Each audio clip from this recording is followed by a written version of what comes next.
Salut tout le monde, c'est Jadencore, c'est décembre, youhou, joyeux Noël, voilà, tout le monde est content, les hobbits font la fête et Cthulhu défonce Marine Le Pen au régional, en bref, c'est une bonne fin d'année. Bon, on a perdu Spock et Saruman ainsi que le comte Dooku en même temps, cette année c'est triste et puis même dans l'actu c'était pas ça quoi. Mais gardons le sourire et la volonté d'imaginer, car ça, surtout ici, il ne faut jamais le perdre.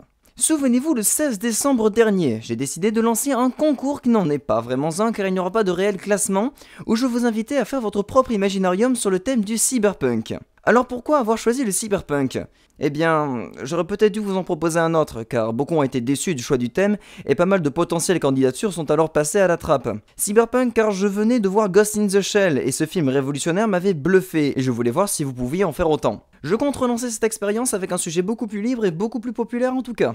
To be continued, bien sûr. J'ai reçu des participations au nombre de 7, et je dois vous dire que ce sont toutes de bonnes participations où le créateur s'est bien cassé le cul à chaque fois à me pondre un univers bien ficelé, et j'ai été bluffé pour beaucoup d'entre eux. Voici le sommaire des 7 épisodes avec au début les 3 participations que j'ai le plus aimées et étant en tête. Le palmarès est... La vidéo de Maniac34 avec son univers complexe, complet et extrêmement bien mis en forme, original et surtout très limpide et décontracté devant son micro, une participation très professionnelle. Ensuite, la vidéo de Kellyanne, dessinateur de l'émission mais aucun piston, sa vidéo est ultra énergétique et son univers est décrit de manière à ce qu'on ne le perde jamais de tête, bravo mec.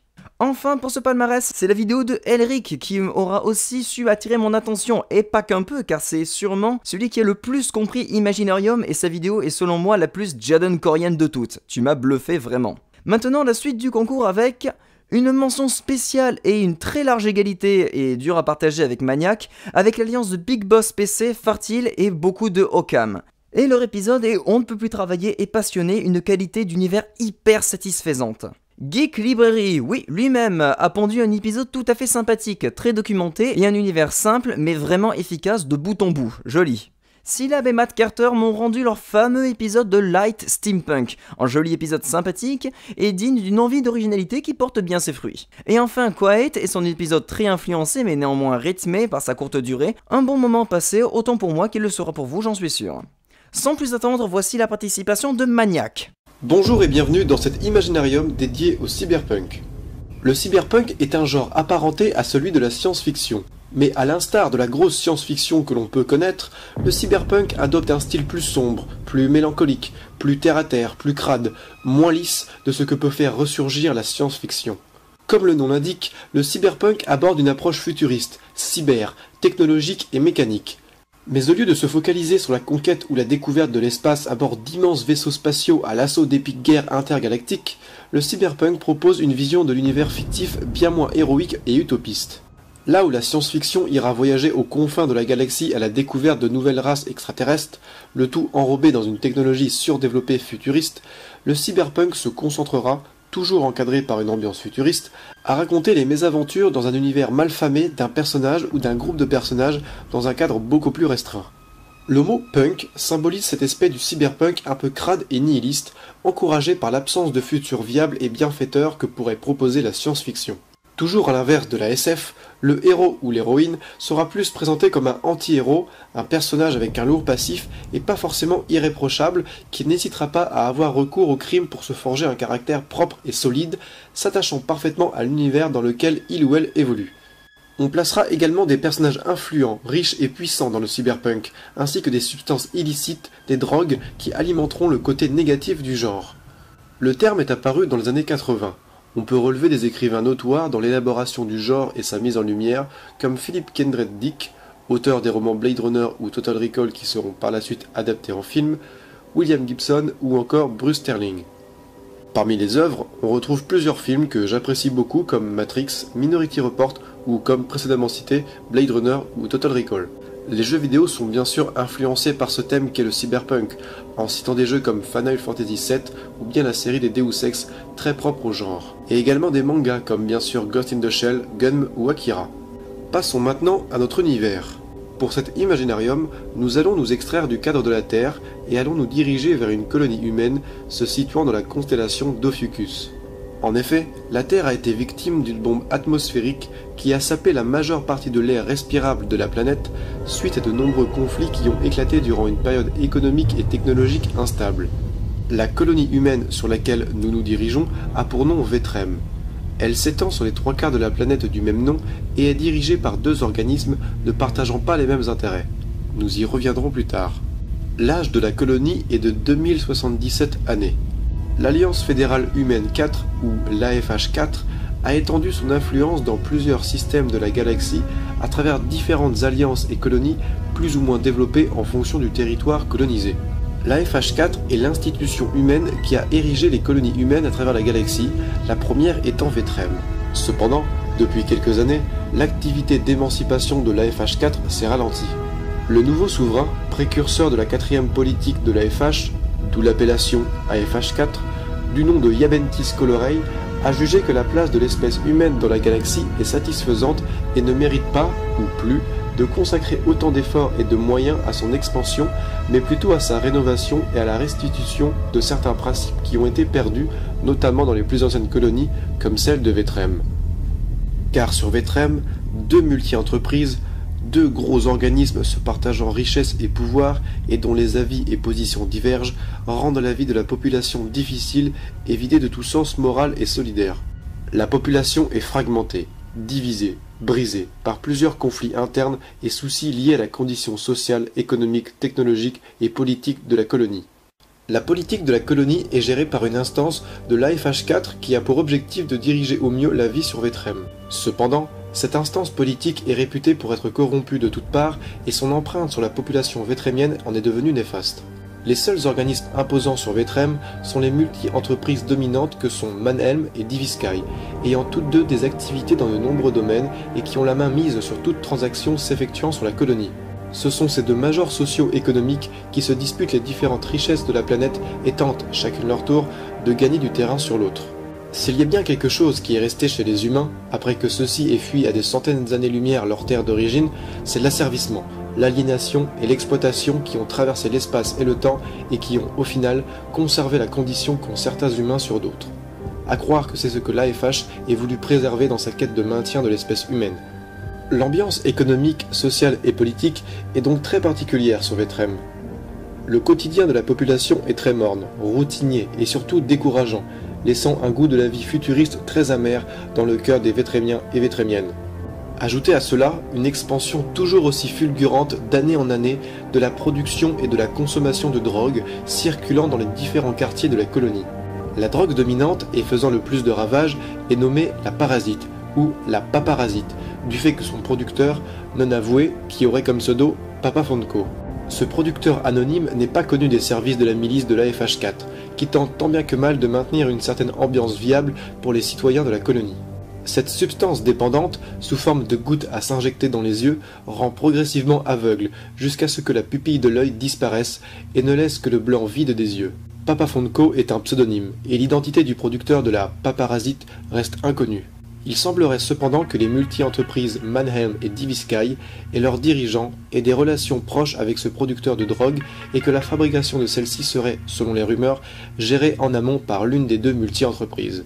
Enfin, Vêtrem a été victime, il y a une dizaine d'années, d'une crise robotique qui a causé de lourdes pertes humaines. En effet, les intelligences artificielles robotiques présentes sur la colonie, au service des humains, ont subi le paradoxe de la punition, comme il a été nommé par les scientifiques.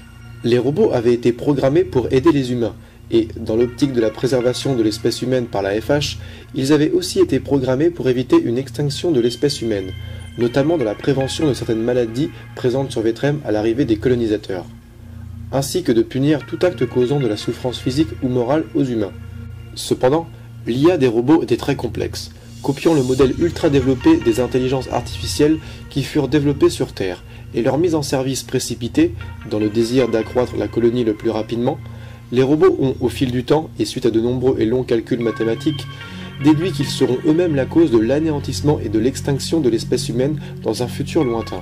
Ces calculs se mirent donc en contradiction avec l'autre objectif des robots, celui d'aider les humains et d'empêcher que ces derniers ne subissent quelconque souffrance.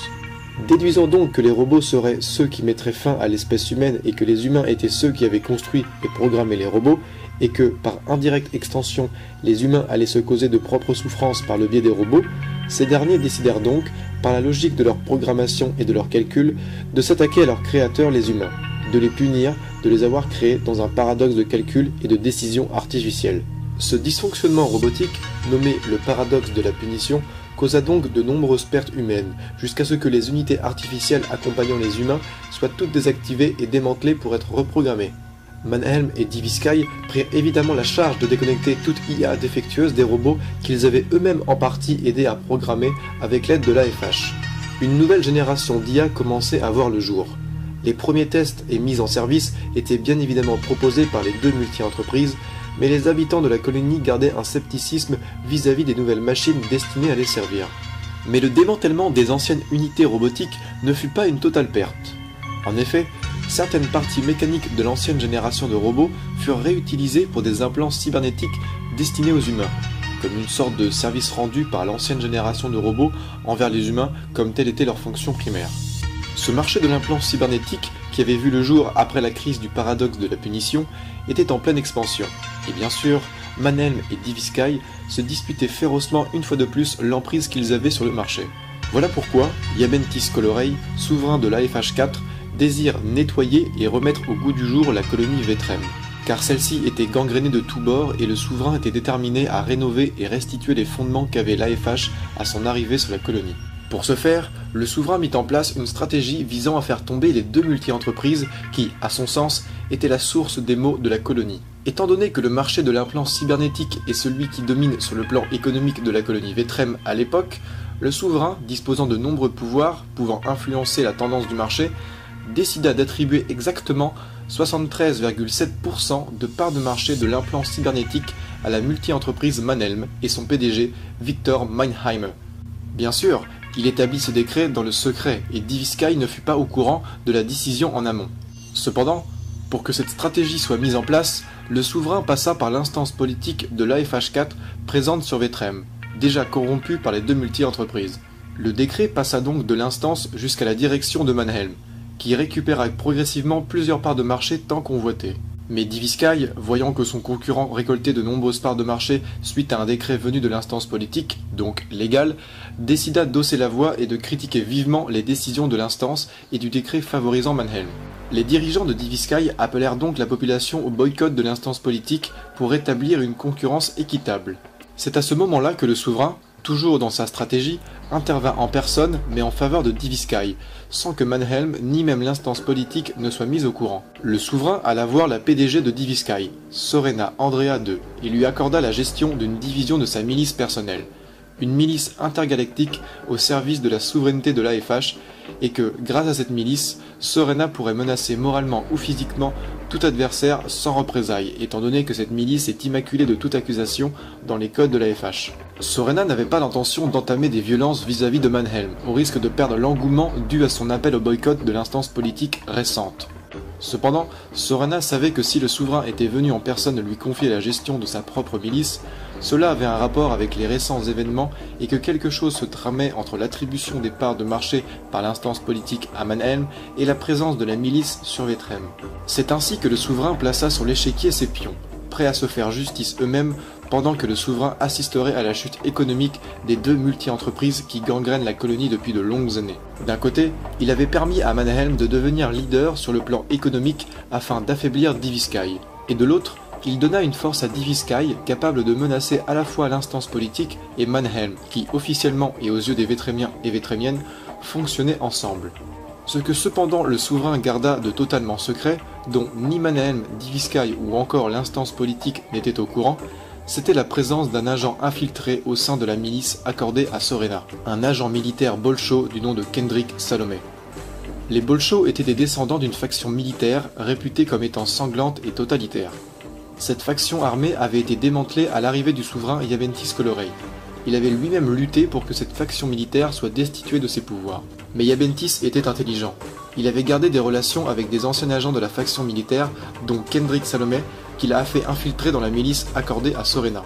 Et ce que Yabentis ordonna à Kendrick, c'était de tuer Victor Mannheimer, PDG de Mannheim, et de faire ainsi accuser Sorena. Mannheim serait donc ébranlé par la mort de son PDG, tandis que Diviskyle se verrait accusé de meurtre et son influence aux yeux de la colonie et sa position sur le marché de l'économie seraient atteintes. Yabentis contrôlait Kendrick à distance. Ce dernier était doué d'implants cybernétiques trafiqués. Ainsi, Kendrick était inconscient des décisions et actes qu'il faisait. Il ne savait pas que le souverain qu'il servait dans sa milice personnelle allait prochainement lui ordonner de tuer un puissant et influent PDG et que cela entraînerait une profonde modification au sein de la colonie Vetrem. C'est sur cette ouverture que s'achève cet Imaginarium consacré au cyberpunk. Libre à vous d'imaginer quelles conséquences pourraient avoir ces actions mises en place sur la colonie. Est-ce que les plans du souverain aboutiraient à échéance, ou si les choses seraient perturbées par d'autres facteurs extérieurs que Yabentis Coloray n'avait pas calculés? Merci d'avoir suivi cet Imaginarium, et n'oubliez pas d'imaginer. Une vidéo excellente comme je l'ai dit, très complète, complexe et efficace. Le cyberpunk se ressent jusqu'aux tripes. Petit bémol, peut-être qu'il y en a trop, je me suis un peu perdu vers la fin et j'ai dû un peu retourner en arrière. Mieux illustré aurait été judicieux. Ta participation n'en reste pas moins dans mes préférés. Maintenant voyons l'épisode de Kellyanne. Salut mes chéris, c'est moi Kellyanne. Mais oui, vous savez, celui qui retarde tous les imaginariums parce que Jaden doit attendre ses dessins foireux et moches. Et bien maintenant, en plus de lui retarder ses imaginariums et de lui piquer la vedette, je lui vole son travail, parfaitement. Aujourd'hui, c'est Kellyanne qui prend la main, d'autant que vous avez voté pour que mon avatar devienne son jumeau bénéfique. Allez, transformation. Oui bon, c'est ridicule. Toujours est-il qu'aujourd'hui, on va s'attaquer à un gros morceau. Le cyberpunk. Maestro Metallum, musique, yeah! Le cyberpunk, quoi qu'il n'y a. Eh bien, le cyberpunk, c'est un genre de science-fiction apparu dans les années 70-80, souvent relié à la hard SF et à la dystopie. Et ouais, c'est du cyberpunk, no future. Le cyberpunk, c'est un genre mythique, à la croisée du rock et de la SF. Il se caractérise par un univers sombre, dystopique, cynique, ce qui peut pour autant être pris avec second degré, comme le prouve Borderlands. Parfois on parle d'esthétique cyberpunk pour un futur crasseux et pessimiste. Les thèmes récurrents sont la criminalité, les inégalités, et bien souvent on voit la lutte contre des grosses entreprises omniprésentes comme Hyperion ou la Shinra. Les références sont nombreuses, citons donc en littérature la BD L'Incal d'Alejandro Jodorowsky, au cinéma Blade Runner, Robocop ou Total Recall, en jeu vidéo Final Fantasy VII, Borderlands, en jeu de rôle citons Cyberpunk 2013, Cyberpunk 2070 et... Ta gueule! Mais t'es qui? Je suis toi! Ah bon? Mais il peut pas y avoir plusieurs mois? Ah, c'est juste. Bon bah, disparais alors! Ah bon, maintenant on peut passer aux choses sérieuses et rendre à César Sama ce qui est à César Sama. On peut citer Metropolis, Ghost in a Shell, et surtout, Motherfucking Akira! Akira, putain! Akira! Putain, faut que je m'injecte mes calmants! Bon, c'est pas tout ça, mais on va placer notre joli petit univers. On va commencer par une carte. Mais vous verrez qu'on va passer très vite à un schéma plus centré sur ce qui nous intéresse, donc... Voici une petite île perdue dans l'océan. Quel océan? Les habitants de l'île ne le savent plus. Le nom même de l'île est tombé dans l'oubli. Ses communications avec le monde extérieur ont cessé depuis longtemps. Mais pourquoi? Bah je vais te le dire Kellyanne. Oh merci Kellyanne. Mais de rien Kellyanne. Bref, voici l'explication. Dans un futur plus ou moins proche, un mal inconnu s'est mis à frapper l'humanité. En effet, les gens ressentant une forte émotion ou de forts sentiments se mirent à changer en créatures immondes et anthropophages. Les altérés. Décimés, les populations eurent recours à une solution radicale. S'enfermer derrière de gigantesques murs de métal dans des cités fermées et mettre au point une drogue nommée l'Arkno qui stoppe la propagation de l'altération dans l'organisme. 4 villes furent créées et le reste de l'île fut livré aux altérés. Ces 4 villes communiquent via des routes protégées et clôturées qui ne servent qu'aux transports militaires et marchands. Les citoyens ordinaires n'y ont aucun accès. Elles restent toutefois indépendantes et très refermées sur elles-mêmes. Est-ce que l'île était la seule à subir ce phénomène? Est-ce que le reste de la planète allait les aider? Aucune réponse. Silence radio. Peu à peu, une forme d'autarcie se développa et la société s'organisa. Mettons le feu à notre carte. Voici un schéma bien plus clair pour vous expliquer le fonctionnement des villes. Nous nous concentrons sur la ville du Nord, Agardra. Donc, très vite, la population s'est vue répartie en fonction de sa classe sociale et de sa fortune. On divise alors la ville en 3. La ville haute, peuplée de nantis, oisifs et avides, et le siège du gouvernement totalitaire. La ville moyenne, bien moins fortunée, où les citoyens ordinaires vivent et où la production vivrière est assurée dans des serres et des élevages en batterie.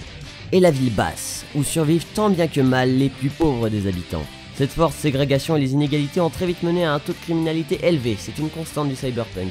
Le tout n'étant pas aidé par la politique dictatoriale et répressive du gouvernement, la peur des altérés, la nécessité d'une prise d'Arkno coûteuse dans les strates inférieures, là où la ville haute utilise des bornes de régulation plus efficaces et surtout gratuites. Bref, plus on s'enfonce et plus la ville est saturée de criminels en tout genre, des punks aux mafias en passant par les junkies illuminés, bref, le bonheur.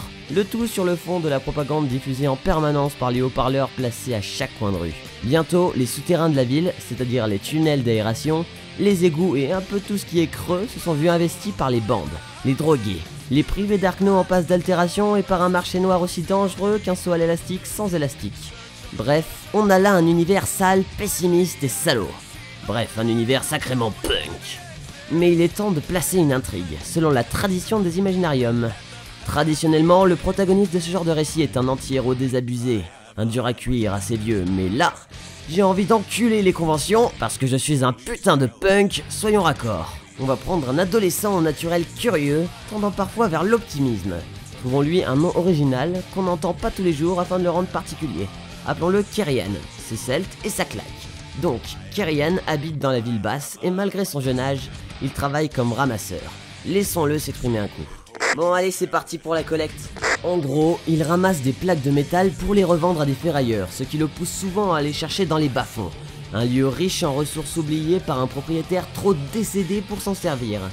Il vit donc une vie misérable qu'il risque chaque jour dans les profondeurs, accompagné par Cyber, un robot container qui l'aide à transporter des ressources et qu'il a rafistolé après l'avoir récupéré dans les bas-fonds.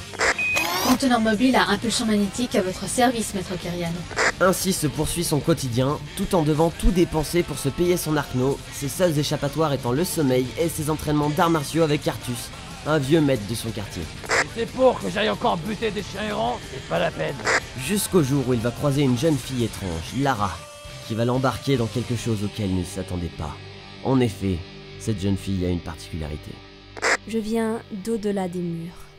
Kerian découvrira-t-il ce qu'il y a dehors? Parviendra-t-il à changer sa ville, à changer son île et à découvrir ce qu'il s'est réellement passé? Quelle est la cause de l'altération? Le gouvernement? Les gangs? Les altérés auront-ils raison de lui? Eh bien... Quoi encore? Kerian, c'est enfoiré! C'est toi, Hugo? Qu'est-ce que tu me veux? Bon, écoute-moi bien, Chinchilla. Ton truc là, Oui? bah c'est l'univers de la saga MP3 qu'on est en train de faire tous les deux. Et tu fais ce truc là sans moi. ben, t'avais l'air occupé et tout. Mais c'est quoi que tu nous fais? Un coup de pub pour la saga? Eh ouais, j'ai pas de honte, moi, je suis un punk. T'as rien spoilé, j'espère. T'inquiète. Par contre, maintenant les gens vont vouloir écouter la saga. Ah bah bravo. T'as même pas fini de mixer l'épisode 1. Bon, ça va, je fais ce que je veux. N'empêche, ici c'est Imaginarium, alors tu vas te calmer. M'en fous, je suis un punk. Alors je vais même mettre le début de l'épisode à la fin de cette vidéo. Quoi? Et ouais, une avant-première, vous y attendiez pas, hein? Bon, en attendant, mes chéris, vous avez intérêt à vous abonner à la chaîne de Jadencore, à mettre un j'aime sur ces vidéos. Celle-là, vous pouvez, mais honnêtement, je m'en fous parce que je suis un punk. À partager et bonne continuation. Je vous mets l'avant-première et je vous laisse. Hugo et Jaden vont me péter la gueule sinon.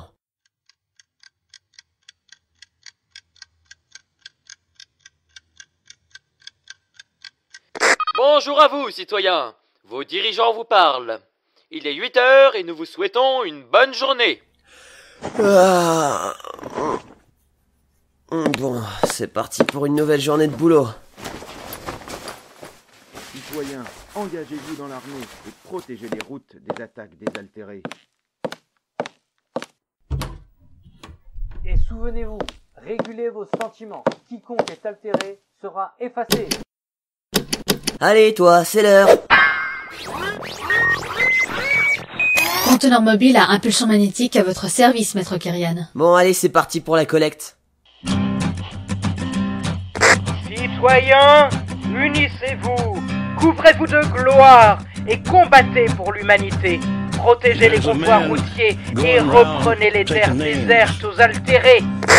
Citoyens des basses et moyennes villes, afin de ne pas être altérés, n'oubliez pas de consommer votre dose quotidienne d'Arkno.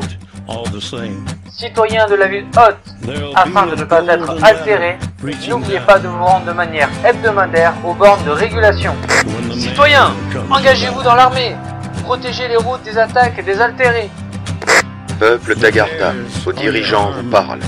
Une prime est fixée à 1000 unités sur la tête de Raskin Pearl pour le vol d'une borne de régulation émotionnelle. Si vous l'apercevez, rendez-vous au poste le plus proche.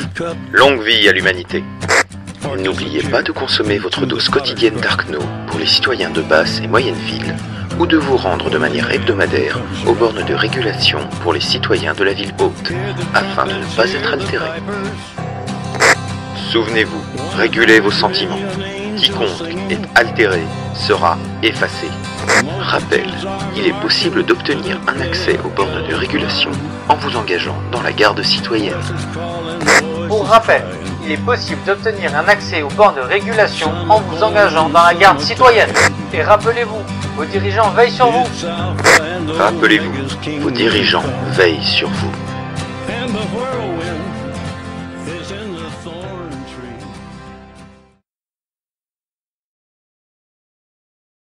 Kélian, tu as vraiment su te réapproprier l'émission et c'est génial. Énergique, on retient tout et on s'éclate vraiment. Contrat rempli sur la forme et le fond. Le problème est l'intrigue, trop peu détaillée selon moi. Je sais que c'est pour ne pas spoiler ta série, mais il ne faut pas que la promo empiète sur l'épisode. Et ils sont pas nuls tes dessins. On s'attaque maintenant à Elric. Bonjour, bonsoir, je suis Ferlin et bienvenue dans Imaginarium, l'émission de création d'univers imaginaires. Alors récemment, Yaden nous a fait découvrir le dieselpunk et plus anciennement dans la saison 1, le steampunk. Mais tous ces genres ne sont que des sous-genres d'un mastodonte qu'on appelle le cyberpunk.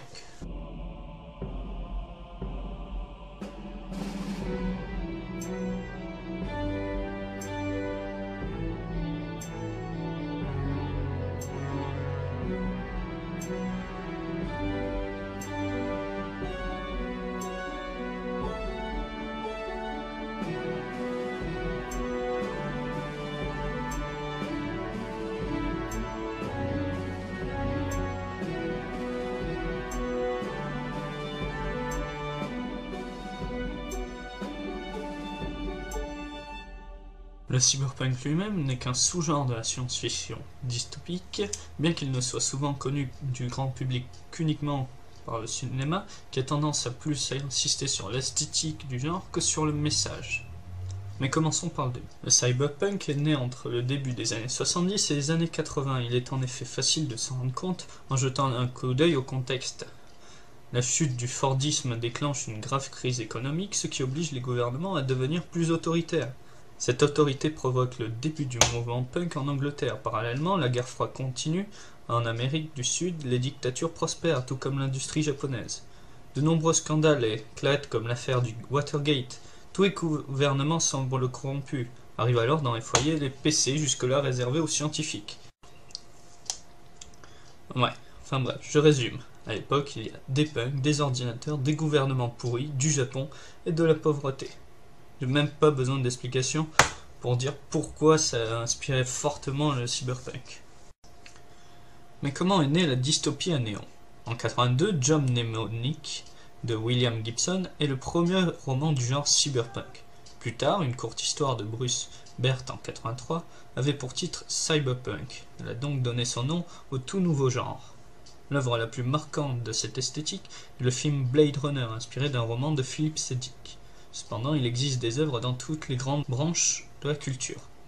En film, les Matrix sortis en 1999, en série, les Black Mirror en 2011 diffusés sur France 4, en jeu de rôle avec le populairissime célébrissime Shadowrun, bien sûr en jeu vidéo avec la série des Deus Ex, en animé et manga avec l'excellent Psycho Pass, et en BD avec les aventures de John D. Fool, aussi appelé Linkal. Mais avant d'aller plus loin, nous allons décortiquer les éléments qui composent le genre pour essayer d'en comprendre les subtilités. Le thème principal du cyberpunk est la perte d'humanité de la société qui devient esclave de la technologie qu'elle a créée.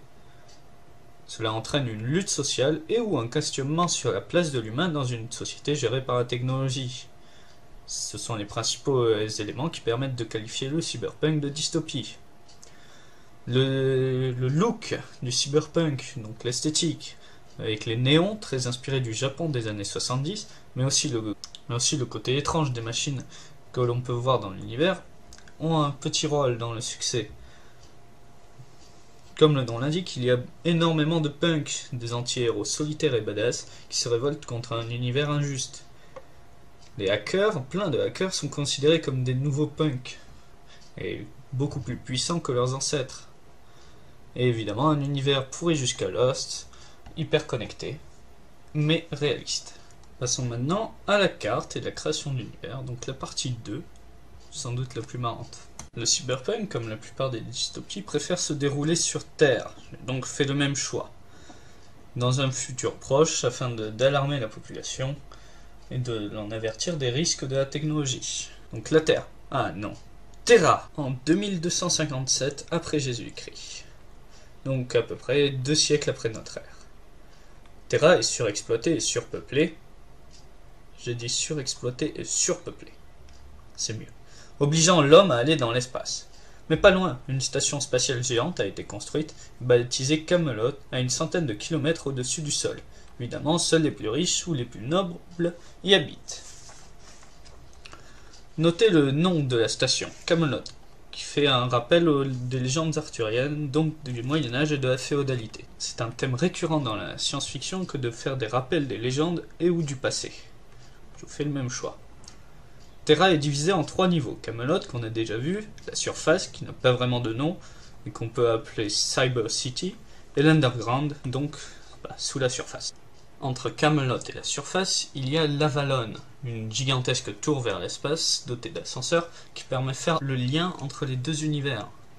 Désolé pour l'image, je n'ai rien trouvé qui corresponde mieux. Avalon sera pour les ennemis de Merlin le seul moyen d'accéder à Camelot, donc un point stratégique sensible et très utile. La surface est une immense ville à la Total Recall ou la Blade Runner, dans laquelle habitent tous les serfs, tous les non-nobles, y compris les bourgeois. L'Underground centralise toutes les usines et les chaînes de production. Étudions maintenant un peu comment est construite la société. Il existe un roi Arthur et sa femme robotique / garde du corps, Guenièvre. Donc, le roi Arthur, je le vois vraiment comme l'empereur de l'humanité de Warhammer 40 000, malade et maintenu en ville uniquement par la technologie.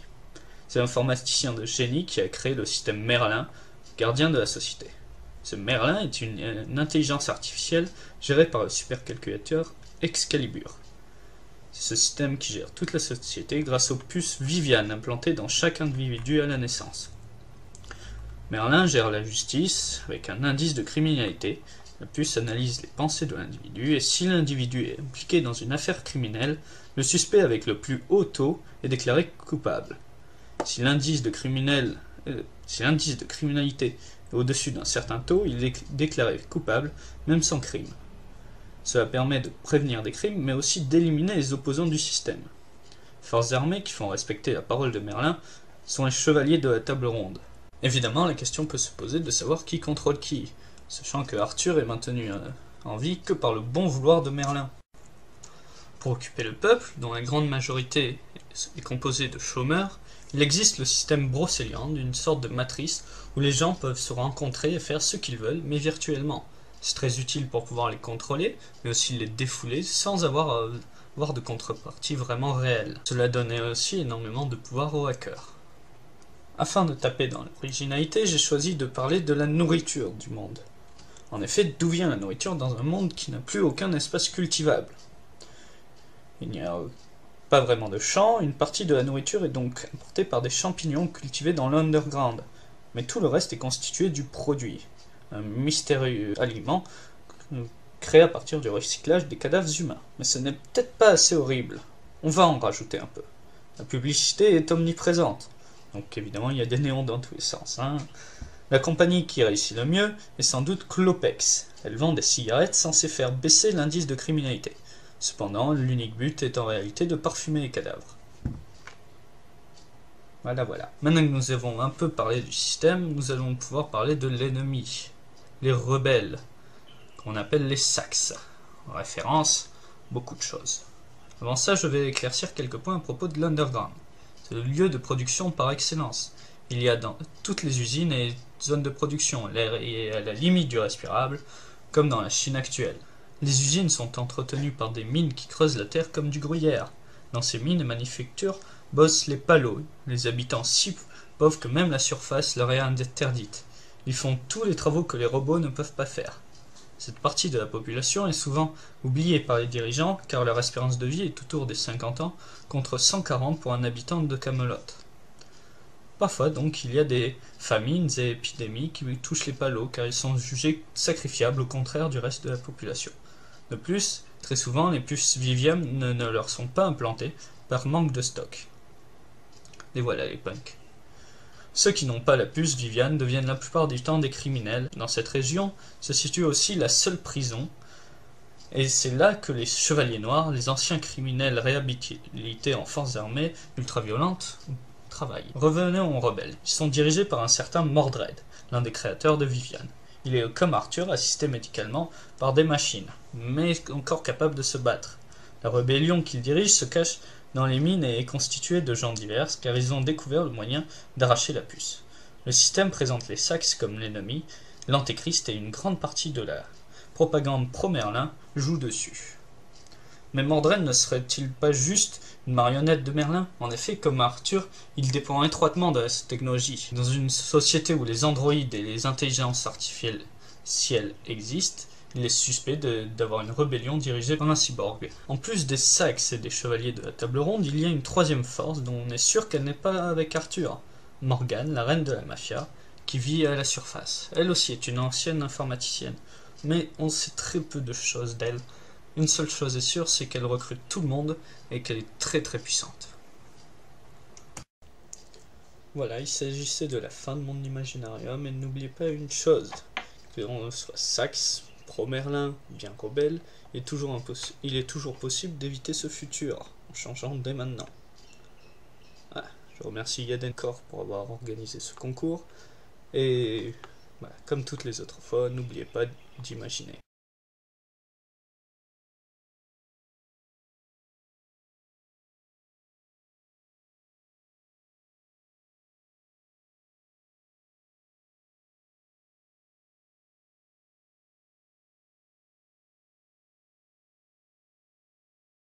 Elric, j'adore ton épisode et tu m'énerves parce que ta ligne à la fin sur le manque d'originalité est fausse.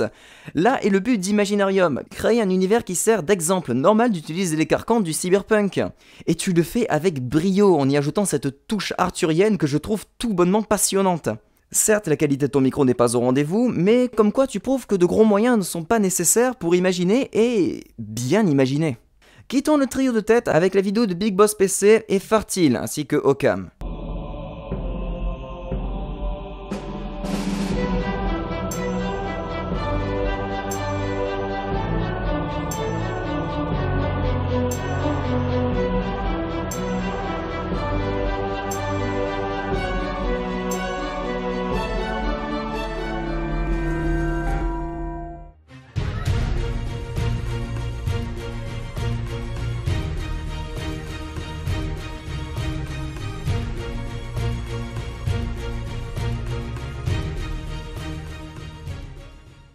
Salut tout le monde, c'est et bienvenue dans Imaginarium, l'émission de création d'univers imaginaires.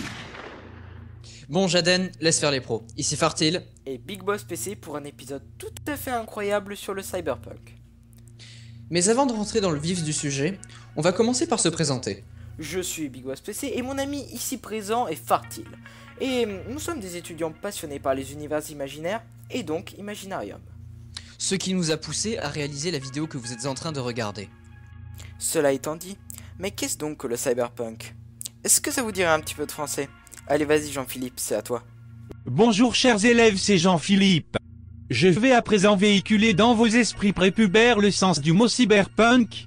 Cyber désigne la cybernétique, art de gouverner, et, de là, les nouvelles technologies associées notamment à l'informatique.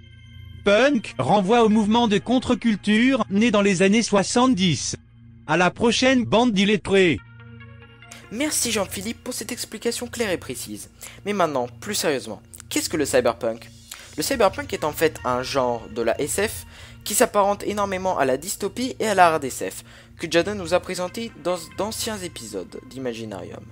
Il met souvent en scène un futur proche avec une société technologiquement avancée. Par contre, ce qui le diffère d'autres genres de la SF, qui se situent dans une perspective plus large, par exemple des voyages dans l'espace, ou le space opera notamment, pour en citer un, c'est que il est beaucoup plus terre à terre, si vous voulez. C'est un genre qui s'inscrit dans les thématiques du hacker, de l'intelligence artificielle, des multinationales, et il se déroule la plupart du temps dans un futur proche de la Terre, et d'ailleurs, sur Terre. Le genre ne se répand pas dans l'univers tout entier. Les mondes cyberpunk sont souvent empreints de violence et de pessimisme, ils sont souvent d'ailleurs lugubres. C'est à ce titre qu'on le qualifie parfois de dystopie. Les personnages sont des anti-héros désabusés, cyniques et cupides. On reprend d'ailleurs une fois de plus le thème du hacker, mais nous aurons lieu d'en parler un peu plus tard dans l'élaboration de nos personnages. Je ne veux pas trop spoiler pour le moment. La vision du futur est plutôt pessimiste d'ailleurs, car on y décrit souvent des problèmes tels que la pollution, la criminalité, la surpopulation, l'écart entre les minorités riches et majorités pauvres. Le cyberpunk dresse ainsi un portrait assez sinistre et noir du monde, où l'informatique et les multinationales ont remplacé toute forme contrôlée de gouvernement. Cependant, il est toutefois intéressant de noter que ce genre s'essouffle un petit peu dans les dernières années, du fait que la société moderne rattrape tout de même malgré tout la fiction. Il faut juste voir Internet par exemple, ou bien le terrorisme, qui frappe d'ailleurs de plus en plus, et le pouvoir des États qui se réduit malgré tout face aux multinationales de l'informatique par exemple. Merci pour cette explication, Big Boss. Dans la culture populaire, on doit retenir impérativement le roman Neuromancien de William Gibson. Il est considéré comme le père fondateur du genre, qui, en 1981, inspiré par une publicité d'Apple, utilisait le terme cyberspace, bien que le terme cyberpunk fut pour la première fois utilisé par l'éditeur du Asimov Science Fiction Magazine. Les androïdes rêvent-ils de moutons électriques? Bon, Big Boss, retire ça s'il te plaît. Livre de Philip K. Dick, toujours au niveau de la littérature. Passons maintenant au 7e art. Nous avons Blade Runner, grand film de science-fiction cyberpunk, par Ridley Scott. Un chef-d'œuvre du cinéma. Sorti en 1982, en pleine période d'euphorie Star Wars, Harrison Ford y a joué d'ailleurs le rôle principal. C'est, je dois l'avouer, l'un de mes films préférés. Pour citer d'autres films, on pourra parler de Robocop et la célèbre saga Matrix. Mais également, plus récemment, le film Chappie, qui souffre malheureusement de ce ralentissement du cyberpunk. Au niveau du jeu de rôle, on est gâté avec Obsidian, mais surtout le célébrissime Cyberpunk 2020, très certainement le plus connu du genre. Du côté jeux vidéo, on retrouve Cyberpunk 2077, un RPG open world fait par les gars de The Witcher. Et pour finir, un FPS, ou plutôt des FPS, avec la série Deus Ex. Assez parlé, nous allons maintenant créer notre univers de Cyberpunk. L'univers se déroule dans un futur proche, disons 2068. La planète est surpeuplée, les derniers puits de pétrole sont épuisés, et le monde s'est intensément urbanisé. Un problème environnemental majeur a également aggravé cette situation déjà désolante. Les tempêtes venteuses, résultant d'un mélange de poussière et de déchets de toutes sortes, se déchaînent sur le territoire, en formant d'énormes déserts arides, et en rendant ainsi la vie hors d'une ville presque impossible. Tiens, ce serait peut-être quand même le temps de nommer ce monde. Appelons-le le Arkland, qui veut dire prêter l'oreille dans la langue de Shakespeare, en référence au bruit du vent. La quasi-totalité de la planète est régie par une méga-corporation depuis environ 50 ans. Celle-ci se nomme Mine Corporation. Son logo est celui que vous avez pu voir au tout début de l'épisode. C'est une corporation qui s'était enrichie grâce au contrôle international du marché minier et pétrolier avant de se lancer dans le domaine de la technologie, de l'armement, mais aussi des milices de sécurité à l'échelle mondiale. Dans les dernières années, les conditions environnementales s'étant fortement dégradées, son développement a été d'autant plus accéléré car c'est la seule institution ayant trouvé un appareil pour se protéger, le Nemesis. Si vous voulez, c'est un très gros requin devant lequel il vaut mieux baisser les yeux. Avant de passer à l'élaboration pure et dure de notre univers et de sa carte, j'aimerais faire d'abord un petit aparté. La plupart des images qui sont spécifiques à notre univers ont été réalisées dans le cadre d'un partenariat avec Occam Razor. C'est un graphiste, programmeur et depuis un an youtubeur qui réalise des vidéos très abouties sur sa chaîne. Nous vous conseillons très vivement d'aller la voir dès que vous avez fini cette vidéo et de vous y abonner parce que c'est vraiment un travail titanesque et excellent. Et nous le remercions encore une fois de nous avoir aidés dans cette vidéo. Dans les dernières années, Mine Corporation a mené à très haute technologie accessibles à tous, en échange cependant de travail harassant pour tous ceux qui n'ont pas un portefeuille suffisant. Femmes et enfants sont contraints de travailler une 50aine d'heures par semaine dans les usines crasseuses, où l'on construit de l'armement, des robots et des micro-ordinateurs. L'écart entre les classes riches et pauvres est très important. Dans la corporation, on retrouve 3 classes. Les managers, qui sont les seuls à pouvoir être admis au gouvernement, l'armée et les autres, c'est-à-dire les 3/4 de la population. Et elle a également protégé son territoire à l'aide des Némésis, une machine capable de repousser les tempêtes venteuses. Mais depuis l'admission d'un nouveau PDG, la corporation a intensifié ses actions paramilitaires dans les parties les plus arides de l'Arkland, de manière plutôt agressive. C'est à la suite de ces événements tragiques que s'est créé un front rebelle anti-corporation, la Drax. Mais face à la supériorité technologique de Mind Corporation, la Drax s'est retranchée dans les parties les plus arides d'Arkland, les terres basses. En effet, ces unités utilisent des anciennes bases souterraines et des vieilles mines désaffectées de la corporation pour planifier leurs actions. La base la plus importante de la Drax est sans doute l'ancienne forteresse militaire souterraine de Skoar. Du côté de Mind Corporation, il n'y a pas vraiment de ville, puisque l'entière partie non désertique du monde est une seule et même agglomération. Car la volonté de Mind Corporation est d'unifier le territoire, pour rendre d'une part le déploiement des Némésis plus efficace, et d'autre part pour permettre un contrôle optimal de la population. On va la nommer Clemens, tiens. Ça sonne pas mal du tout. Resalut bande d'illettrés, je suis de retour. Comme nous l'avions évoqué auparavant, cette grande ville est l'exemple même du contraste entre les quartiers pauvres de la périphérie et les hautes tours blanches au centre. Bon, Jean-Philippe, tu sais que je t'aime bien, mais là c'est ma partie, tu sais. Au centre de Clemens, on peut admirer un gigantesque building qui fait office de siège social pour Mind Corporation. Il se nomme le Quartz.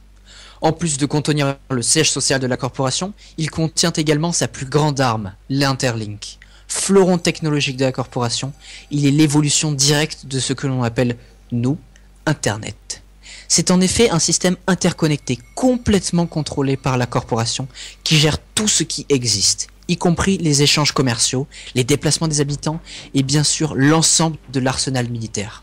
Il permet ainsi un contrôle optimal de la population et de ses actions, même si ce dernier est né il y a tout juste 3 ans. Il nécessite d'ailleurs encore beaucoup d'améliorations. Pour ajouter une petite dose de contenu, on va créer 2 nouveaux abris de la Drax, qui n'ont aucune caractéristique qui diffère de celui du Skoar, à part une taille plus réduite. On va les nommer Edrix et Melak. Et on ne va tout de même pas se priver d'un petit peu de développement marin. Voici les mers, et en leur sein, les îles artificielles, construites par la corporation pour stocker de l'arsenal militaire. Enfin, au-delà des déserts néoformés, se trouvent les perdants de la guerre des corporations. Des vastes vallées, abritant les derniers vestiges d'un monde oublié, où la misère est la meilleure chose qui puisse qualifier le quotidien des gens qui y habitent. Une culture de la haine envers Mind Corporation s'est installée dans cette région à la périphérie de l'Arkland, qui se nomme la Dust Valley. Cette zone, jusqu'à présent totalement oubliée par la corporation, a fait récemment reparler d'elle, car la corporation pense qu'elle forme une sorte de rébellion. La Drax, mais ils ne la connaissent pas encore, semble y installer un nouvel abri, proche de la partie peu protégée de Clemens. Pour cette raison, la surveillance et l'action militaire a été accrue dans cette zone de l'Arkland. C'est en quelque sorte la ligne de front. Passons maintenant à l'élaboration du noyau même de notre histoire, l'intrigue. Alexander Tran, le PDG de Mind Corporation, dirige d'une main de fer l'Arkland, en imposant une charge de travail toujours plus importante en contrepartie des services de protection ainsi que les technologies offertes par la corporation. Celle-ci étant devenue indispensable dans la vie de tout individu, les habitants les plus modestes se voient contraints à se rabaisser au rang d'esclaves de la corporation. Ainsi, depuis plusieurs années, certaines courageuses personnes vont essayer de quitter la ville-continent pour rejoindre la Drax dans les terres basses. Mais revenons un petit peu en arrière pour parler de la guerre des corporations. Après cette terrible guerre qui vida les réserves du monde, Mind Corporation, la victorieuse, décida de délaisser la plupart de ses implantations militaires pour se concentrer sur la sécurité de ce qui était encore les agglomérations de l'Arkland. Elle laissa alors des dizaines de milliers de véhicules, d'armes et de munitions dans les profondeurs rocheuses des terres basses. Comme vous pouvez l'imaginer, la Drax mit secrètement la main sur cet arsenal terrifiant avec une ambition démesurée. Retourner ses armes contre Mind Corporation et prendre l'assaut de Clemens et du Quartz. Mais comment sortir une armée des terres basses sans échapper à l'Interlink de Mind Corporation? La Drax créa ainsi sa section d'élite. Notre héros, ou plutôt anti-héros comme il se donne dans la culture cyberpunk, est un jeune génie informatique Linz. Il a réussi il y a plusieurs années à pénétrer l'interligne de la corporation, lorsqu'il était encore au stade de version bêta, pour flatter son ego et démontrer ses talents auprès de ses amis. Définissons maintenant l'équipe de notre histoire. Linz est l'un de ceux qui a réussi à fuir Clemens et rejoindre la Drax en tant que hacker en chef. C'est un autodidacte talentueux, mais qui de par son jeune âge d'adolescent et les comportements terribles qu'il a vus dans son quartier très pauvre, tendent à le faire basculer du côté obscur de la force. Petit clin d'œil tout de même. Il a été recruté par Maxwell Stark, le chef secret de la Drax. Oui, lui-même. La jeunesse de Maxwell a été au contraire des plus chanceuses. Il était fils d'un manager de la corporation et voulait devenir PDG. Vous imaginez ce qui s'est produit lorsqu'Alexander l'a écarté et a essayé de l'éliminer définitivement. Il dirige secrètement la Drax, et même s'il agit généralement en raisonnant, il est parfois tenté par la revanche pure et dure, et le désir d'accaparer le pouvoir pour lui seul. Afin de rajouter quelques membres, on va créer Alden et Raomi, tous deux membres de l'équipe formée autour de Linz. Le premier est un ancien prisonnier, qui dirige la section mécanique de la Drax. Et Raomi, l'une des seules femmes de la Drax, est également une hacker très expérimentée, même si Linz la surpasse la plupart des fois. Ah oui, d'ailleurs, fuck RPG Maker, Jaden, nous, on est passé à la 3D pour nos personnages. Mais, revenons à nos oignons. Tu commences à me gonfler, toi, avec tes illustrations dégueulasses. Bref, voilà le retournement de situation. Alexander Tran, le PDG de Mind Corporation, va se rendre compte de l'existence de la Drax suite à une tentative de coupure de courant par Linz. Notons d'ailleurs qu'une alliance provisoire a été déclarée par Maxwell entre les habitants de la Dust Valley et de la Drax pour allier leurs connaissances en matière d'espionnage et de pouvoir technique, même si les intérêts des deux organisations sont très différents. Nous en reparlerons un peu plus tard. C'est donc une course contre la montre qui débute pour Mind Corporation, qui doit impérativement arrêter la Drax, qui est bientôt prête à dépasser le stade de la guerre numérique pour passer à une guerre ouverte totale. C'est aussi le feu vert donné à la Dust Valley pour faire exploser sa haine sur Mind Corporation, qui est dans une position de faiblesse, et de saisir enfin une chance pour réimposer leurs idéologies sur un coup d'état, et ainsi reprendre le contrôle de l'entreprise de Alexander Tran. Sur ce, je vous laisse et... Mais t'étais pas censé être mort, toi? Non, plus sérieusement, l'épisode que vous venez de visionner touche à sa fin. Je me dois de vous remercier d'avoir été aussi assidu tout au long. Et encore merci à Jadon pour avoir laissé cette magnifique opportunité d'exprimer notre créativité. Mais plus importante encore, n'oubliez pas d'imaginer. Là encore les gens, on ressent que vous êtes des fans d'Imaginarium et que vous avez compris à 200% le concept et vous voulez être réapproprié comme jamais. La carte me faisait vraiment penser à certains de mes épisodes. La veine de ce que je produis est ici et ça fait super plaisir. Et oui, filez voir la chaîne de Occam Razor, ce mec déchire mais j'aurai le temps d'en reparler bientôt.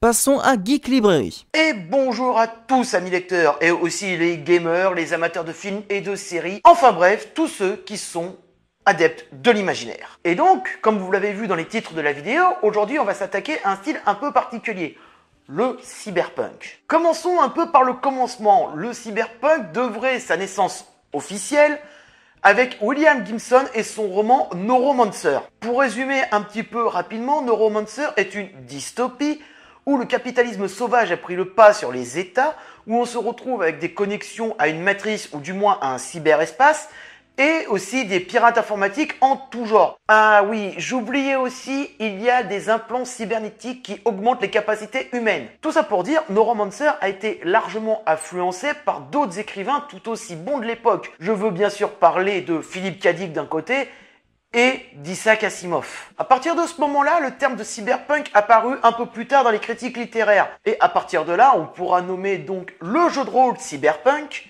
qui est sorti pratiquement dans la foulée, et aussi son descendant Shadowrun, mais aussi Ghost in the Shell, Akira et Appleseed dans les mangas. Et au cinéma, le cyberpunk a fortement influencé des films tels que Matrix. Bon, dans le jeu vidéo, on pourrait aussi y noter Deus Ex Revolution qui a eu une campagne virale qui a été très bonne sur le sujet. Comme vous l'avez remarqué, j'ai dit officiellement en 1984, mais si on remonte un petit peu dans le cyberpunk, effectivement, ne serait-ce que par les influences de Philippe K. Dick et d'Isaac Asimov, on pourrait très bien faire remonter le cyberpunk un peu plus loin, mais On va dire que l'année 1984 est l'année référence et officielle du cyberpunk. Reprenons ce que j'ai dit un petit peu précédemment. Qu'est-ce que l'on retrouve dans le cyberpunk? Quelles sont ses composantes principales? D'un côté, on y retrouve des mégacorporations qui font leurs propres lois, les États étant complètement effacés, voire dépassés par les événements. C'est même à se demander si parfois l'armée n'est pas une mégacorpo à part entière. Ces mégacorpos peuvent avoir à peu près tous les noms possibles et imaginables. Mais vous pouvez très bien y rajouter ces termes pour donner un aperçu. Je précise, ceci n'est pas nécessaire. On y retrouvera toujours un cyberespace ou une matrice où à peu près n'importe qui peut se rendre. C'est toujours le lieu de rendez-vous du commun des mortels et aussi des mégacorpos, mais aussi des activistes et pirates illégaux en tout genre. Et rien n'empêche dans une matrice d'y rencontrer des intelligences artificielles. Nous nous retrouvons aussi avec très régulièrement des implants cybernétiques ou de la bio-ingénierie, avec tout ceci comme seul but de pouvoir complètement modifier les capacités humaines et aller encore au-delà de ce qu'on pouvait le faire. Le cyberpunk est un peu l'enfant de la hard science et de la dystopie. Donc effectivement, nous nous retrouvons toujours dans un futur proche d'une autre qui soit entre à peu près 20, 30 ou 40 ans en avant. Mais il faut que je définisse quelque chose. Qu'est-ce qu'une mégacorpo? Une mégacorpo, c'est ni plus ni moins qu'un État privatisé. On va simplifier le terme comme ça. Elle a ses propres règles, ses propres lois, ses propres frontières. Elle possède aussi ses propres chaînes de radio, de télévision, sa propre presse. Enfin bref, vous l'aurez compris, c'est un État à part dans un État. Et donc, vous l'aurez compris, on ne travaille pas pour une mégacorpo, on vit pour une mégacorpo. Et si celle-ci vous vire, bon courage pour en faire embaucher par une autre. Bon, comme je l'ai dit, les États existent encore, mais ceux-ci sont beaucoup moins présents que maintenant. Et ils se retrouvent souvent expulsés en périphérie des villes. Là où les bâtiments sont les plus délabrés, les conditions de vie beaucoup plus difficiles et où la criminalité y est galopante. Le cyberpunk est un univers à l'imagerie très sombre. La technologie a pris le pas sur tout le reste. Et tous ceux qui ne sont pas adaptés ou acceptés la technologie sont véritablement mis au banc de la société et se retrouvent à alimenter un marché parallèle où la criminalité est devenue elle aussi une véritable mégacorpo. Et vous l'aurez compris, le cyberpunk est, comme la dystopie, une critique de notre monde actuel pointant du doigt ses grands défauts. Maintenant, petite transition, nous allons passer à l'univers. Comment créer un univers de cyberpunk? Et je précise, ceci est inspiré de jeux de rôle et de séries en tout genre. Donc je vous laisserai chercher un petit peu les références par-ci par-là. La crise financière de 2008 n'était rien comparé à la catastrophe qui arriva finalement en 2055. Le monde a fini par connaître un effondrement des États à force de rattraper les pertes des entreprises. Finalement, celles-ci se sont amalgamées en méga-corporations se substituant aux États finissant par établir leurs propres règles. Par exemple, en France, existent les syndicats et les 35 heures, place aux horaires modulables. Et, de par le monde, tout ce qui pouvait être privatisé le fut, ne laissant plus rien d'accessible. Je vais vous présenter une mégapole typique d'un univers cyberpunk avec ses mégacorpos, et pour ça nous allons nous baser sur Paris et la région parisienne. Comme vous vous en doutez, la ville de Paris et sa petite couronne sont aux mains des grosses mégacorporations mondiales, à l'exception du premier arrondissement qui reste sous le contrôle de l'État français, ou du moins ce qu'il en reste. Paris et sa petite couronne est divisée en 4 parties. La partie nord-est appartient au consortium, la mégacorpo qui a créé le nouveau cyberespace.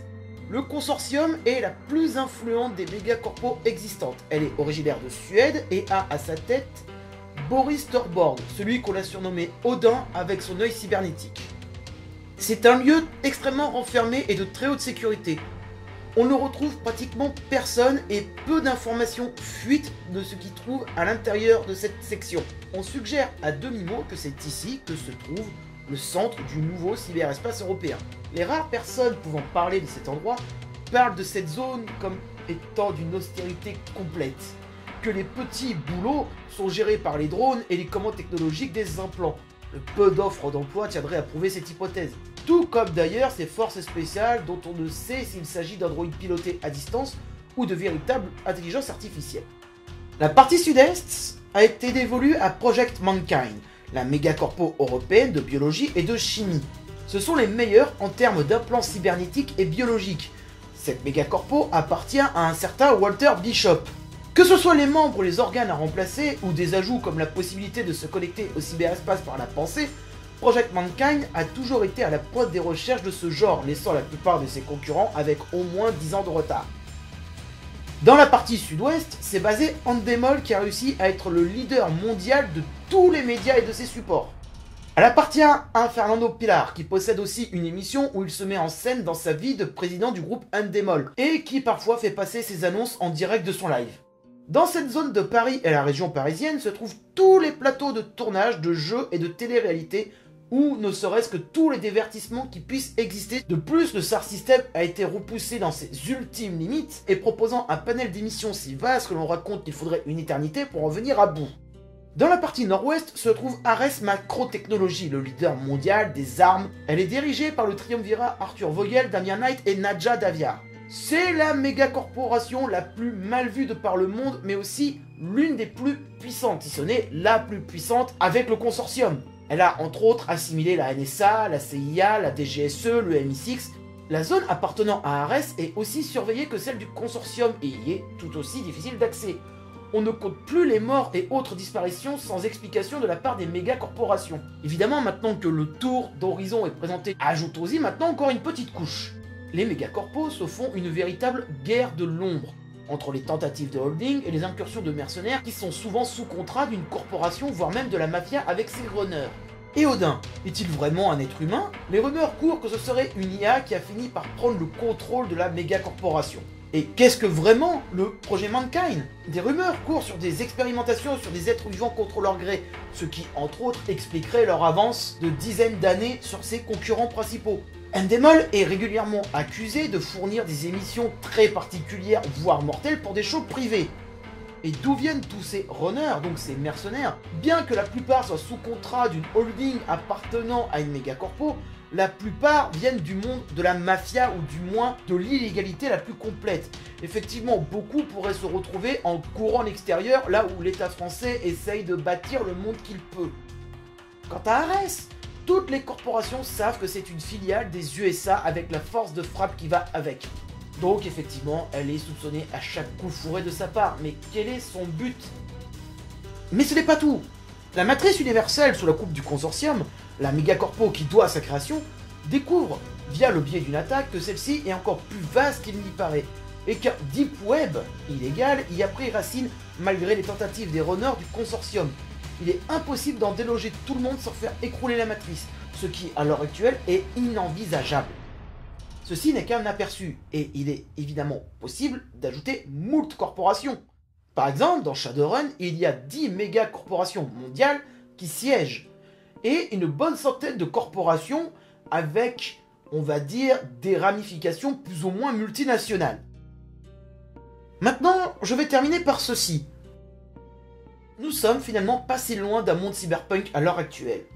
Je veux dire, quand on voit la possibilité des implants ou de remplacement de membres qui se font très aisément avec l'impression 3D, ou avec la puissance de certaines entreprises qui sont capables de faire plier les États, ou ne serait-ce que les activistes comme les Anonymous, je vous pose la question, finalement, est-ce que nous ne vivons pas dans un monde cyberpunk ?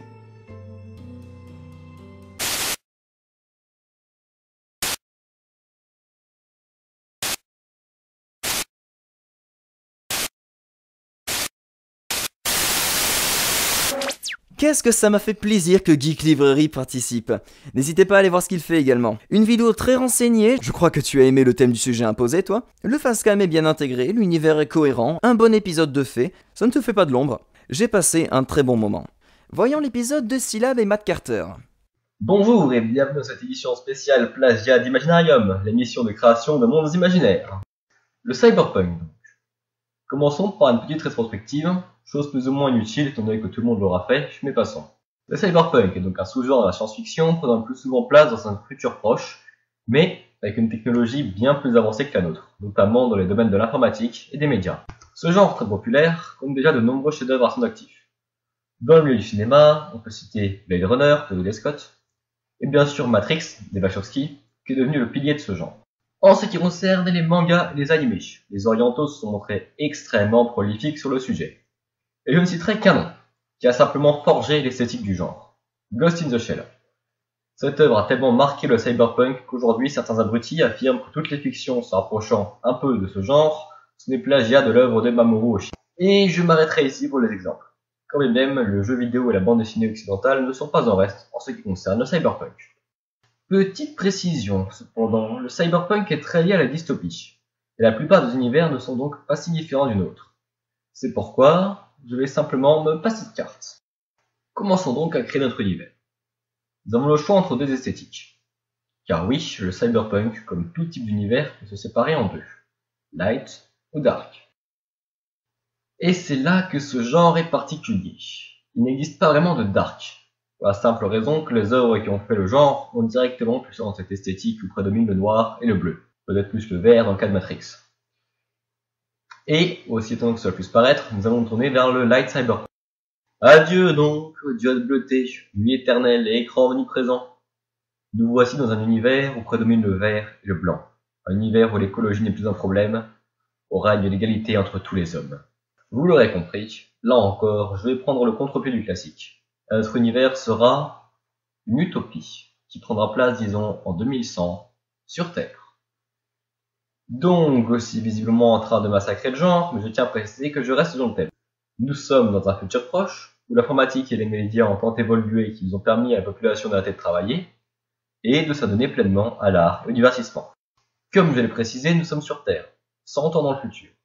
Voyons donc ce qui a changé sur notre belle planète pour lui permettre d'en arriver là. Et pour cela, voici mon spécialiste en économie-société, Matt Carter.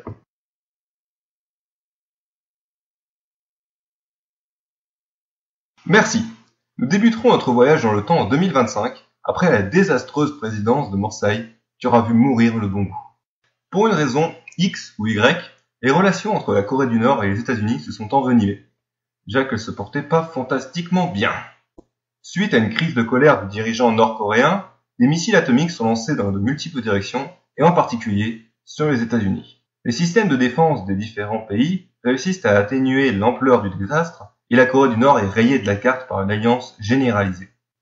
Malgré tout, les dégâts humains et environnementaux sont énormes, et l'Alliance mondiale décide d'agir, notamment suite à la pression du peuple, en formant un comité d'experts en différents domaines, économie, sociologie, juridiction, etc., pour créer un monde scientifiquement plus stable.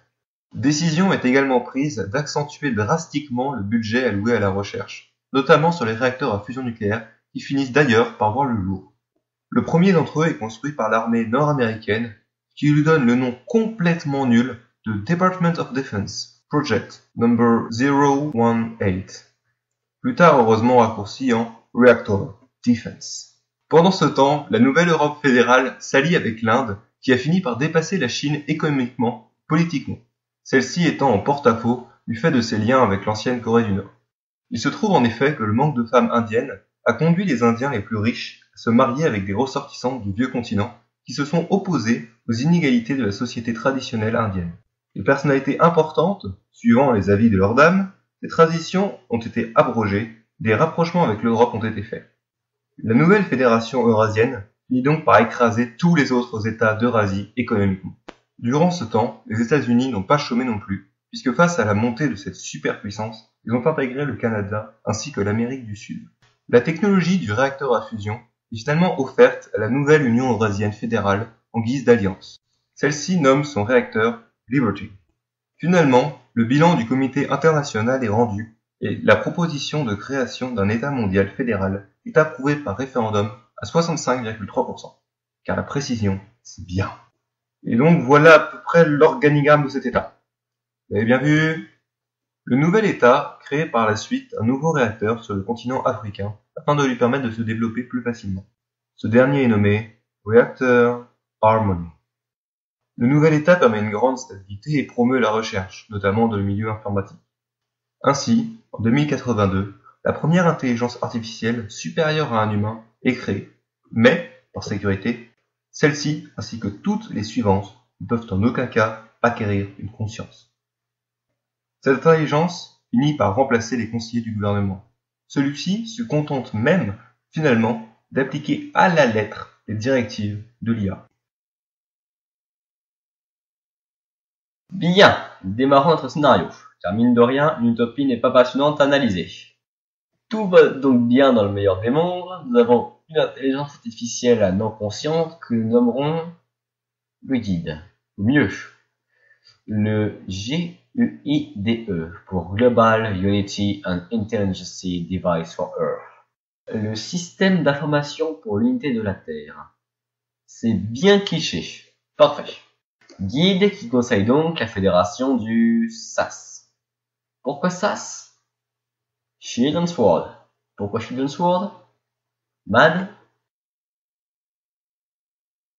Il se trouve qu'afin d'assurer la protection des libertés en cas de coup d'État mondial, tout en maintenant le pouvoir fédéral, les inventeurs du système ont décidé de séparer les forces armées en deux, créant donc le SHIELD, une unité statique et résistante, incapable d'offensive et protégeant les centres de décision mondiaux, et accessoirement une série américaine. Et les SWORD, de petites armées offensives données à chaque territoire, incapables de vaincre le SHIELD toute seule, mais capables de le renverser à plusieurs. Comme une seule épée se planterait dans un bouclier, tandis que plusieurs épées le briseraient. Oui, on parle de poésie ici. Voilà. Donc, pour faire fonctionner tout ce bordel, on a les 3 réacteurs à fusion nucléaire que nous appellerons les 3 Nornes. Parce que la mythologie, c'est cool. Et aussi parce que New Organization of Attribution of Nuclear Energies. Oui, j'aime les acronymes.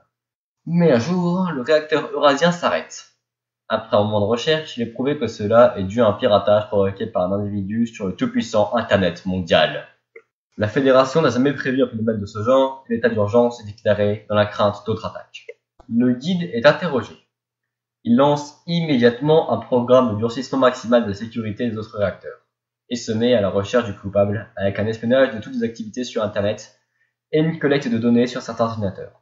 Mais voilà.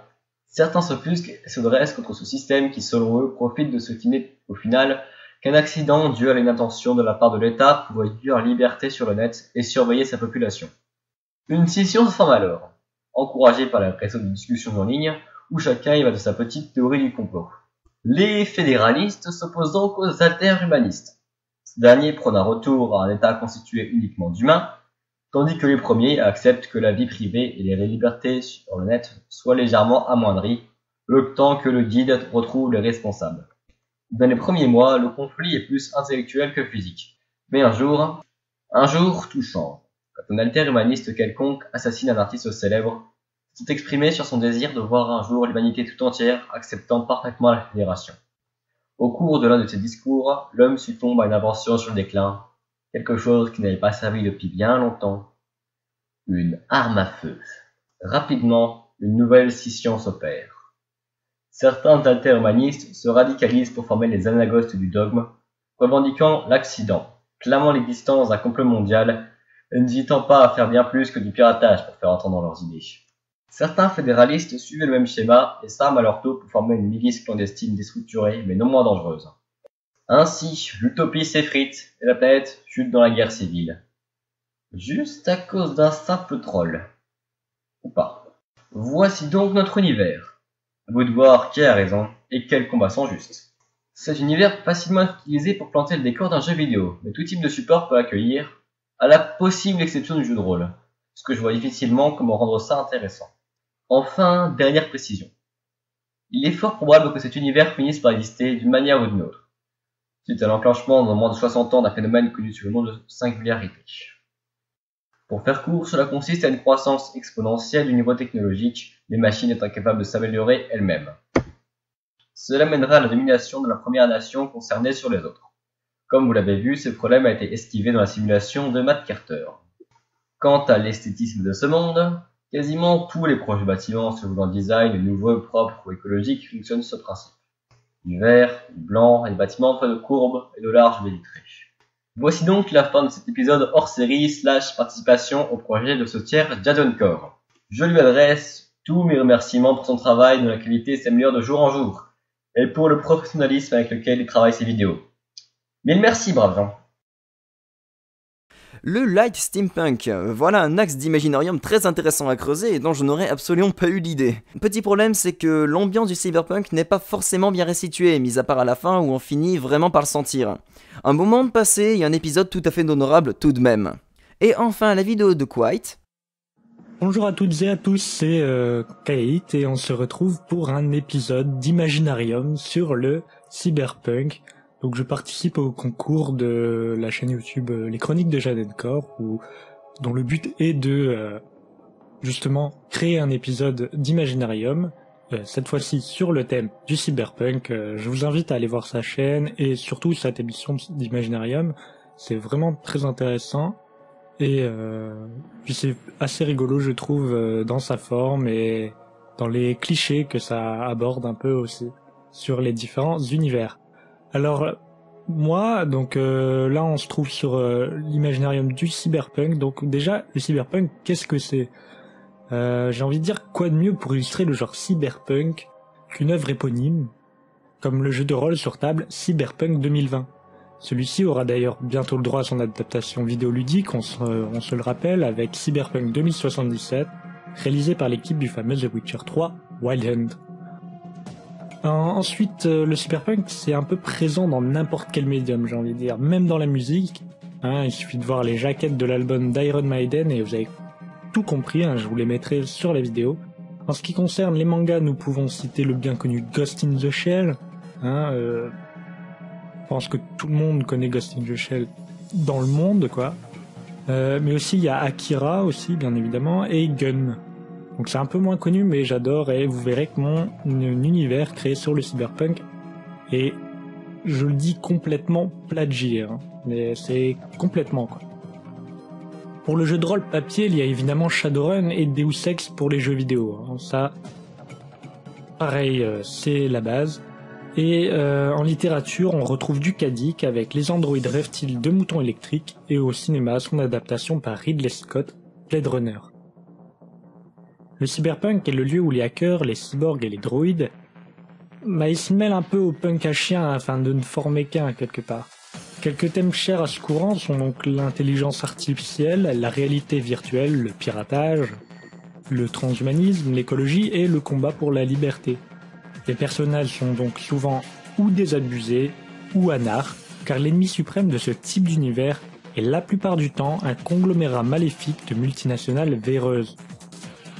Ainsi, l'adversaire est soit directement un régime totalitaire complètement pourri, soit un ramassis de corporatisme malveillant contrôlant tout par l'argent et le pouvoir qui en découle, ceux-ci pouvant se permettre de payer les avocats les plus coûteux et les amendes les plus hautes. Pour créer un univers de cyberpunk, ce qu'il nous faut avant tout, c'est le méchant. Et Eden International remplit ce rôle à merveille. Pour moi, c'est un conglomérat devenu officiellement depuis peu la couronne de diamants, le gouvernement mondial maintenant Sparks, le monde d'en haut, et la décharge, le monde d'en bas, d'une main de fer dans un gantelet à pointe.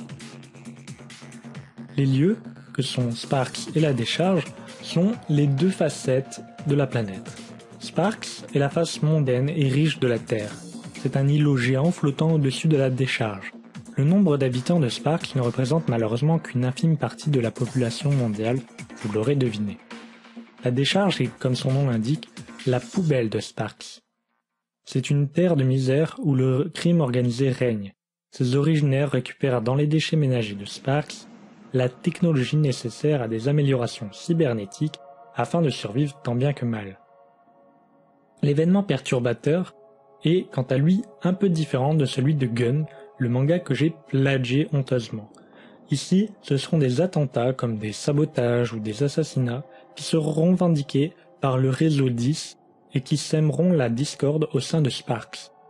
Puisque la police armée de celle-ci n'arrive pas à endiguer la crise, la révolution commence à gronder aussi bien au sein de la décharge, dont les résidents désirent profiter de la situation pour s'élever, qu'à Sparks, où les habitants lambda ne se sentent plus en sécurité.